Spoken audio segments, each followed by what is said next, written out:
Team Powerhouse. My name is Angelique with Keller Williams Suburban Tampa, and today we're going to be talking about Bill HB 657, which has been officially filed in Tallahassee to reform HOAs and a legal pathway to dissolve an HOA under strict conditions. But what does the bill do in plain English? Well, I found this Facebook post and I thought I would go over it with you.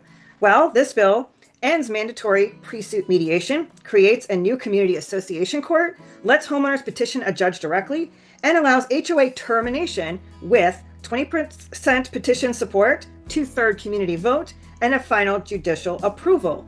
But there are some major points that people are missing. This bill directly impacts communities where corporate owners or developers control large blocks of homes, creating situations where renters don't vote, owners can't reach quorum, and boards become permanently locked in, and homeowners cannot vote leadership out. And I personally had this experience with an HOA that I currently have an investment property in, and I was thinking about running for a position on the board. Well, I could not run for a position on the board because there was no quorum at that meeting. And it appears that this HOA has difficulty reaching quorum on almost any subject that they want to vote on. So what happens then? The board just stays in place with no vote. And if someone decides to leave the board, they basically pull from within or they do dual positions. And so there's almost no way of changing the leadership of the board until that quorum can be met. And this bill is the first real challenge to that power structure. Supporters say the bill protects them from abusive boards, runaway fines, endless legal traps. And the industry groups are arguing that most residents are happy with their HOA. Well, I found some responses to that post where the residents don't agree. And they say, well, they need to reform community development districts as well because they levy fees on homeowners for certain amenities or improvements to the community on a separate scale than an HOA fee. And for example, that a CDD spent over $10,000 on a statue in front of the clubhouse, and we didn't know anything about it. Someone wrote, our CDD bought our clubhouse and pool, and we didn't get a say. So, these CDDs are also getting out of control as well. And somebody said, I don't mind having an HOA. My only problem is my price went up from $159 to $399 in 4 years. Now, each HOA is supposed to present legally a budget for the homeowners to vote on.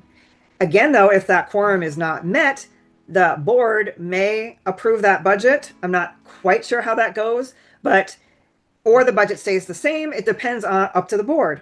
So this can happen, and this could be a real problem for people who are on a fixed income, those who are on disability, Social Security, or they have a paid off home. Fixed incomes, they can't pay anymore, and they get priced out of their home or worse, foreclosed on because they haven't paid their HOA fees and fines, and now they don't own their home any longer because of these fees. And someone said, my HOA denied medical necessity modification, and they needed to hire somebody to sue them. A lot of times, HOAs may deny a modification to your home if they say, no, it's not necessary, and you have to fight them. Someone said, this year we were told we could get fined if we didn't file an application for Christmas lights. There's nothing in the original bylaws about this. They just make up things as they go. Again, I was a personal experience with this because I had the new community manager for an HOA tell me that, and other renters in the area, that, well, you're doing commercial activity. Commercial activity is outlawed in the bylaws. However, it is extremely vague. They don't really go into detail about what commercial activity is. They tried to say that if you rent out your home, whether short-term or long-term, you are conducting commercial activity in your home. The problem is that this new community manager didn't understand Florida statute and case law.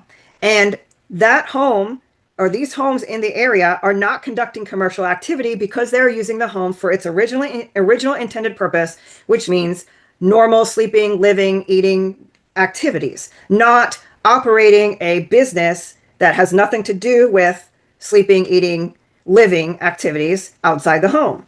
And not only that, but they did selective enforcement. They only chose a handful of renters in that area and not every single person who was renting their home.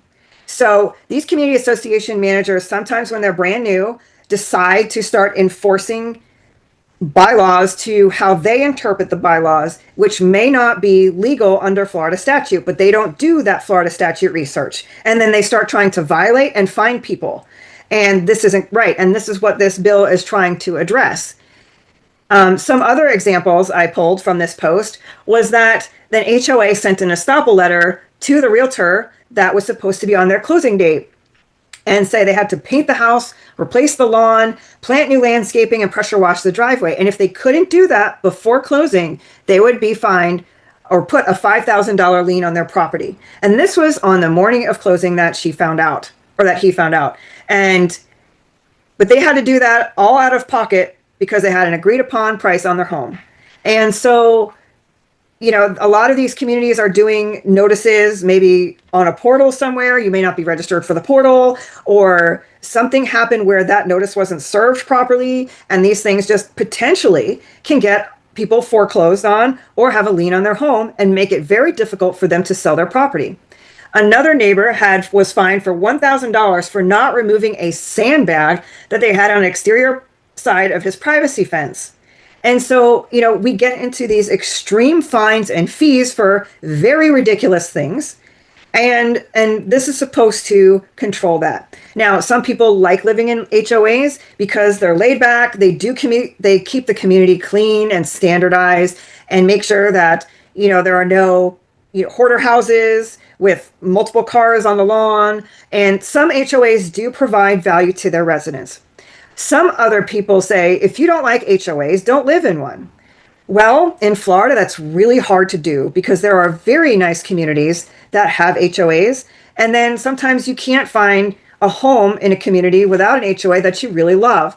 So it really is kind of like a toss-up. You have to look at those bylaws very, very closely and determine whether you want to live there or not.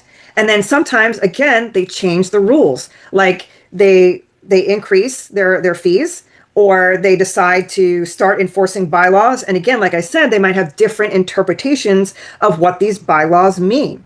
And so they could make it very easy on their residents to live there, or they can make it very difficult for residents to be there, to live there. And, you know, it's sometimes they have these people driving around the neighborhoods every single day, just looking and nitpicking if the grass is too high, if the paint is bad, or it's like starting to fade. But they also have to remember that these things may not necessarily be a quick fix. To get a home painted may cost thousands of dollars that homeowner may not have.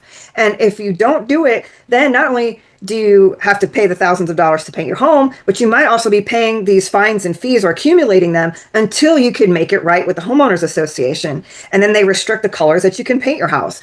So, you know, this bill might be a really great thing for Florida residents, or it might cause potential neighborhood difficulties with, you know, amenities not being kept up, like the pool, the clubhouse, and certain the common areas. Most people argue, well, if my HOA is dissolved, who's going to take care of these things? And I'm sure these things, like anything else, have to be worked out amongst the community members. But I think it may be a step in a good direction because I do believe some of these HOAs have really gotten out of control. What do you think? Let me know your opinion about your HOA or CDD, or if you choose absolutely not to live one. I'll see you next time on the next video.